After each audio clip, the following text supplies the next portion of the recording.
ሰላም ጤና ይስጥልን አድማጭ ተመልካቾቻችን የአባ መልከታ ቤተሰቦች እንደምን አላችሁ? በባለፈው ቪዲዮአችን ስለ ፈቃድ በሰፊው ተወያይተናል። ዛሬ ደግሞ ከፈቃድና ከሌሎች ጋር የሚገናኙ ታላቅ ሚስጥራዊ ጉዳይ ይዘን መተናል። እሱም የነፍስና የሥጋ ሚስጥር ነው። እኛ ማንን? ከአጥንትና ከሥጋ የተሰራን ማሽን ወይስ ረቂቅ መንፈስ? ጥንታዊ ጥበቦችና መንፈሳዊ መጻሕፍት እንደሚነግሩን እኛ የሁለት ተቃራኒ ባህሪያት ውህደት ነን። የማይሞተው ነፍስ እና ሟቲው ሥጋ፣ የሚሞተው ሥጋ። አብዛኛውን ጊዜ ሕይወታችን የሚቃወሰው በእነዚህ ሁለት ባህሪያት መካከል ያለውን ልዩነትና ትስስር ባለመረዳታችን ነው። ዛሬ የሥጋንና የነፍስን ባህሪ በጥልቀት በመረዳት እንዴት በዚህ ዓለም ስኬታማ መሆን እና ለመንፈሳዊ ሕይወታችን ጥንካሬን ማግኘት እንደምንችል እንማራለን።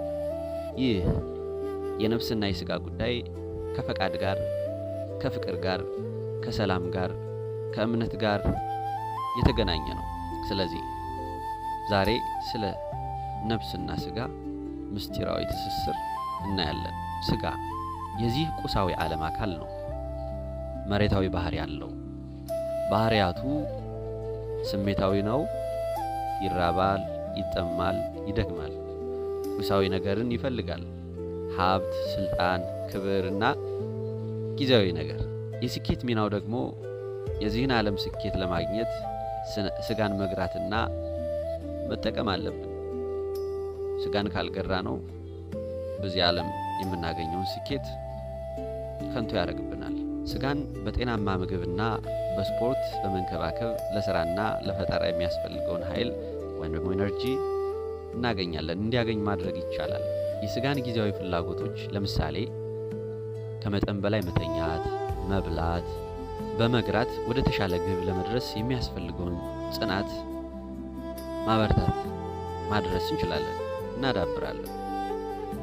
አካላዊና አእምሮአዊ ክህሎቶችን በማዳበር በስራችንና በንግዳችን በሕይወታችን ውጤታማ እንድንሆን አካላዊ አእምሮአዊ ክህሎቱ ከፍ እንዲል ማድረግ ይኖርብናል። ሥጋ በአካል ካልበረታ አእምሮአዊ ክህሎቱም ይደክማል።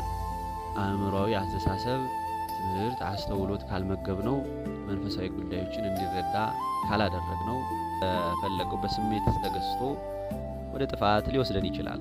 የሥጋን ባህሪ መረዳት ማለት እሱ እኔን እንዲያዘኝ ሳይሆን እኔ እሱን ለበጎ ዓላማ እንዳዘው ማድረግ ነው። ሌላኛው ክፍላችን የነፍስ ባህሪና ሃይማኖታዊ ጉዳዮች። ነፍስ ረቂቅና የማይሞት ባህሪ ነው። ባህሪያቱ ቁሳዊ ነገር አይፈልግም። ዘላለማዊነትን ይናፍቃል። ፍቅርን፣ እውነትንና ሰላምን ይፈልጋል። ሃይማኖት ለነፍስ ምግብና መመሪያ ይሰጣል። ሃይማኖት የነፍስ ምግብ፣ የነፍስ መኖሪያ፣ የነፍስ ጎዳና፣ የነፍስ መሰላል ነውና የነፍስ ምግብ ነው። ስለዚህ በሃይማኖት ነፍስን ማጠንከር እንችላለን። ለአካላችን የተለያዩ ስፖርቶችን እንደምንሰራ ጅም ቤት ወይም ደግሞ የተለያዩ ማርሻል አርቶችን እንደ ቴኳንዶ፣ ካራቴ፣ ውሹ፣ ሌሎችም ስፖርቶች አካላችን ለማጠንከር እንደምንሰራው ሁሉ የሃይማኖት ስፖርት ለነፍስ ግንባታ ያስፈልጋታል። በሃይማኖታችን መበርታት አለብን። የሃይማኖት መጻሕፍቶችን ማንበብ፣ የሃይማኖት ምስጢሮችን ማወቅ መቻል ይኖርብናል። እሱም የነፍስ ምግብ ስለሆነ ሰላም እንድታገኝ ነፍስ ሰላምን ትሻለችና ሰላም እንድታገኝ በጸሎት በሱባኤና በበጎ ሥራ ነፍስ ከፈጣሪዋ ጋር ትገናኛለች። ይህም ጥልቅ የውስጥ ሰላምና እርካታ ይሰጣል። የነፍስን ሰላም ለማግኘት በጸሎት መበርታት፣ በሱባኤ መታገል፣ በበጎ ሥራ ሰዎችን በመርዳት ምጽዋት በመስጠት በተለያዩ መንፈሳዊ ሥራዎች መጠመድ ይኖርብናል። ሃይማኖት ነፍስን በቅንነት በፍቅርና በፍትህ እንድትመራ ያስተምራታል። ይህም በአካባቢያችን ካሉ ሰዎች ጋር መልካም ግንኙነት እንዲኖረን ያደርጋል። ተስፋ ይሰጣታል። ስለ ዘላለማዊ ሕይወትና ስለ ፈጣሪ ምሕረት በማስተማር በሕይወት ፈተናዎች ጊዜ ተስፋ እንዳትቆርጥ እና እንዲሁም ጽናት እንዲኖራት ያደርጋል። የነፍስን ባህሪ መረዳት ማለት ቁሳዊ ነገር ሁሉ ጊዜያዊ መሆኑን አውቆ ዋናውንና ዘላለማዊውን እሴት ማስቀደም ነው። እሱም የነፍስ ጉዞ፣ ዘላለማዊ ሕይወት። ነፍስ መዋቲ አይደለችምና የምታርፍበት ሀገሯ እስክትደርስ ድረስ ስጋን ገዝታ ስጋን ለነፍስ ምግባር አስገዝታ እንድትኖር ወይንም ደግሞ ዓላማዋ ላይ እንድትደርስ ማገዝ ይኖርብናል። እውነተኛ ስኬት የሚገኘው አንዱን ጥሎ አንዱን በመያዝ አይደለም። ስጋን ብቻ ካዳመጥን በቁሳዊ ሀብት ብንጠግብም ነፍሳችን ባዶ ትሆናለች። ነፍስን ብቻ ካሰብን ደግሞ የዚህን ዓለም ግዴታዎች ችላ ልንል እንችላለን። ሃይማኖትም ቢሆን ስጋችሁን እርሱት አይልም። ይልቁንም ስጋችሁን ለነፍሳችሁ አስገዙት ነው የሚለው። የስጋ ጤና ለነፍስ ስራ አስፈላጊ ነው። ነፍስ ደግሞ ለስጋ ስራ ቅዱስ ዓላማና ሞራላዊ መመሪያ ትሰጣለች። ምሳሌ፣ ነፍስ ብቻዋን መስገድ ትችላለችን? ነፍስ ብቻዋን ጸሎት ማድረስ ትችላለችን?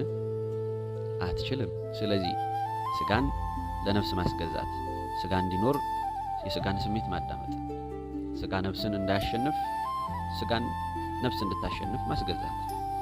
ስኬታማው ሰው ስጋውን ቀጥቶ ነፍሱን መግቦ በሁለቱም መካከል ስምምነት የፈጠረ ሰው ነው። የስጋህን ባህሪ በመረዳት በዲሲፕሊንና በጥራት ስራ፣ በዚህ ዓለም ስኬታማ ትሆናለህ። የነፍስህን ባህሪ በመረዳት ሃይማኖትን ያዝ፣ ሰላምን፣ እርካታንና የዘላለም ሕይወትን ታገኛለህ። ሚዛኑን ጠብቅ። ይህ ቪዲዮ ጠቃሚ ሆኖ ካገኙት ለሌሎችም እንዲደርስ ላይክ እና ሼር ያድርጉ። ለተጨማሪ አስተማሪ ቪዲዮዎች ቻናሉን ሰብስክራይብ ያድርጉ። ሰላም ለእናንተ ይሁን። ሰላም ቆዩ።